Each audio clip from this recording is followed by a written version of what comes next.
Bienvenue dans la communauté d'études quotidiennes de la Bible. Nous nous retrouvons ensemble en ce 12 octobre pour continuer notre lecture de la méditation quotidienne des jeunes. Le titre pour aujourd'hui est « Survivre dans le désert sans mourir dans les forts ». Le texte de méditation se trouve dans Genèse 28, verset 16.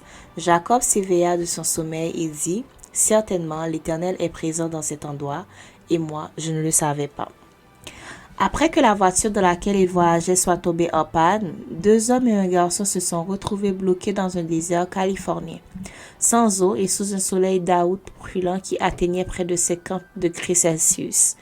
Ils ont essayé de marcher jusqu'à la ville la plus proche, mais la chaleur les a tués. Les secours ont retrouvé leur corps brûlés par le soleil. L'ironie de cette tragédie est qu'à moins de 2 kilomètres de leur véhicule se trouvait une source dans un oasis formé de saule. Pourquoi n'ont-ils pas cherché à s'y abriter jusqu'à l'arrivée de secours? La réponse est simple. Ils n'avaient pas connaissance de l'existence de cet endroit. Combien de tragédies auraient pu être évitées si certaines choses avaient été connues? En parlant de Jérusalem, Jésus a déclaré « Si tu connaissais toi aussi en ce jour ce qui donnerait la paix, mais ils t'écraseront toi et tes enfants au milieu de toi et ils ne laisseront pas en toi pierre sur pierre parce que tu n'as pas connu le temps où tu as été visité. » Luc 19, versets 42 à 44. Jacob était seul et pensif. Il avait commencé le voyage vers la maison de son oncle Laban. À la tombée de la nuit, il a utilisé une pierre comme oreiller et s'est allongé pour dormir. C'est alors que l'inattendu s'est produit. En rêvant d'une échelle reliée la terre et le ciel, avec des anges qui montaient et descendaient, Dieu l'a assuré qu'il était avec lui et qu'il bénirait son voyage. Cette révélation divine l'a fait s'exclamer « Certainement, l'Éternel est présent dans cet endroit, et moi je ne le savais pas. » Ne nous arrive-t-il pas souvent la même chose? Nous nous sentons impuissants dans le désert de ce monde, loin de Dieu et sans espoir d'atteindre la cité céleste par nos propres moyens. Mais le Christ est proche de nous. Il est une oasis qui nous ouvre le salut. En reconnaissant sa présence et en marchant sur le chemin, la vérité et la vie, Jean 14, verset 6, nous aurons le salut.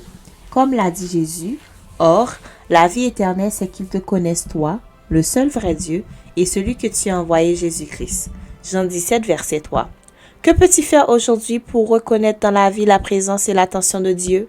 C'était la méditation quotidienne des jeunes. Survivre dans le désert sans mourir dans les forts.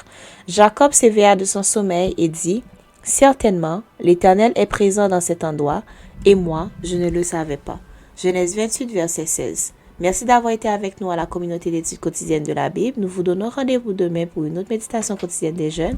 Que Dieu vous bénisse. Au revoir. Savez-vous que la clé de mariage heureux repose sur la qualité de la communication? Si la réponse vous intéresse, la communauté d'études quotidiennes de la Bible vous invite à participer ce dimanche 13 octobre 2024 à 4h p.m., heure de Miami, en direct sur YouTube, à une conférence incontournable avec le pasteur Arboit Moïse, spécialiste en relations familiales. Grâce à son expertise, il vous guidera sur comment améliorer la communication dans votre mariage, renforcer vos liens et surmonter les obstacles du quotidien. Rejoignez-nous sur YouTube ce dimanche 13 octobre à 4h, heure de Miami, pour un mariage réussi et heureux.